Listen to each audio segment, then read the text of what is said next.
European market भी खुला और खुलते वो भी गिर गया, कहीं से कोई उम्मीद नजर नहीं आ रही। मनीष बिल्कुल, नमस्कार गौरव। सीधे तौर पर देख रहे हैं कि जो शुरुआत हुई थी, अमेरिकी बाजार में गिरावट आई, सुबह एशियाई बाजार कमजोर हुए, हैंगसेंग जैसे आप हांगकांग का बाजार देखिए या जापान का बाजार देखिए या चीन का बाजार देखिए, वहाँ पर भी करीब बड़ी गिरावट देखने को मिली। और यूरोपीय बाजार जो खुले हैं वहाँ भी करीब 5 से लेकर 7% गिरावट देखने को मिली, चाहे वो जर्मनी का बाजार हो, ब्रिटेन का बाजार हो। तो ये संकेत है कि ये सिर्फ ये कह के हम नहीं टाल सकते कि नहीं अमेरिका में जो कुछ हो रहा है उससे बहुत ज़्यादा असर नहीं हो सकता, बाद में भारतीय बाजारों पर भी असर हो सकता है। और अभी भी भारतीय बाजार जो है दिन के निचले स्तर पर ही कारोबार करे। तो सीधे तौर पर रवि आपके साथ मैं शुरुआत करूँगा। जिस तरीके से गिरावट देखने को मिल रही है, मार्केट हमेशा आगे के फैक्टर को बताने की कोशिश करता है। ये कहीं ना कहीं ये बता रहा है कि आने वाले दिनों में कंपनियों की आमदनी में गिरावट आएगी, कंपनियों की आमदनी घटेगी, तो सीधे तौर पे मंदी के संकेत बनेंगे और रोजगार जैसे जो मौके हैं वो घटेंगे इंडिया में।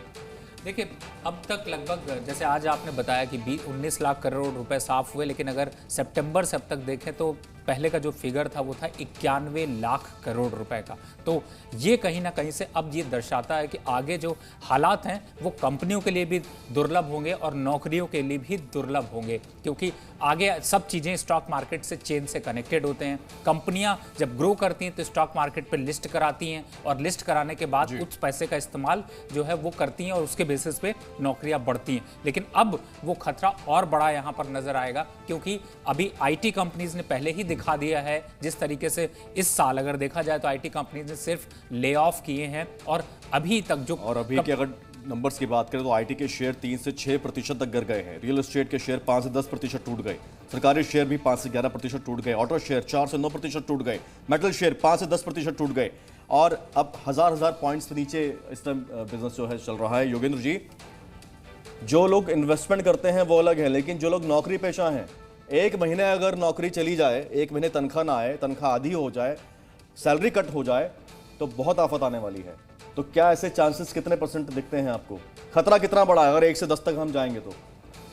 देखिए, मेरा ये मानना है कि अगर हम इमीडिएट शॉर्ट टर्म को अगर देखेंगे तो उसमें अनसर्टेनिटीज सर्टेनली जो हैं, लेकिन हमें एक चीज़ को बहुत क्लियरली समझना है कि इंडिया की जो इकोनॉमी है उसमें देखिए 60% जो हमारा जीडीपी का जो कंपोजिशन है वो अकेले सिर्फ कंजम्पशन सेक्टर का है। तो आपको ये समझना है कि हमारी इकोनॉमी जो है वो एक प्रोडक्शन फॉर सेल्फ कंजम्पशन। ठीक है योगेंद्र जी, कॉल्स लगातार आ रही है। मनीष कॉल ले लेते हैं फटाफट में कॉल जी। कॉलर नाम बताएं अपना और आपका क्या सवाल है?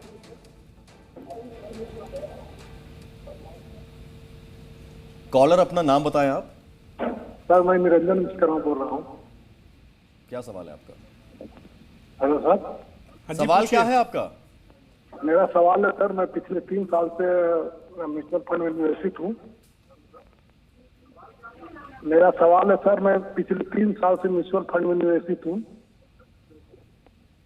जो कि मेरा प्रॉफिट 70,000 था, वो घट के अब 30,000 रह गया है। सर क्या करें, रिडीम कर ले या अभी इसमें बने रहे? मेरा पर्पस है sir long term 7 years out sir. Ravi ji, ये हर आदमी का गौरव, ये हर आदमी का दर्द है कि लगातार उनका जो है ना प्रॉफिट घटता जा रहा है। जिनके पास म्यूचुअल फंड है वो क्या करें? फंड में अभी भी निवेश करते रहें, म्यूचुअल SIP को जारी रखें या रोक दें? देखिए मनीष जी, मुझे लगता है कि SIP और म्यूचुअल फंड अगर आप खरीदने की तैयारी कर रहे थे तो थोड़ा रुकिए, थोड़ा पैसा अपने पास इकट्ठा करके अभी रखिए।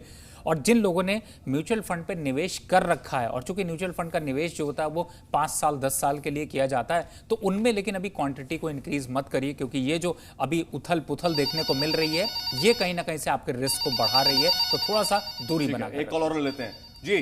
कॉलर नाम बताएं अपना आप और क्या सवाल है आपका?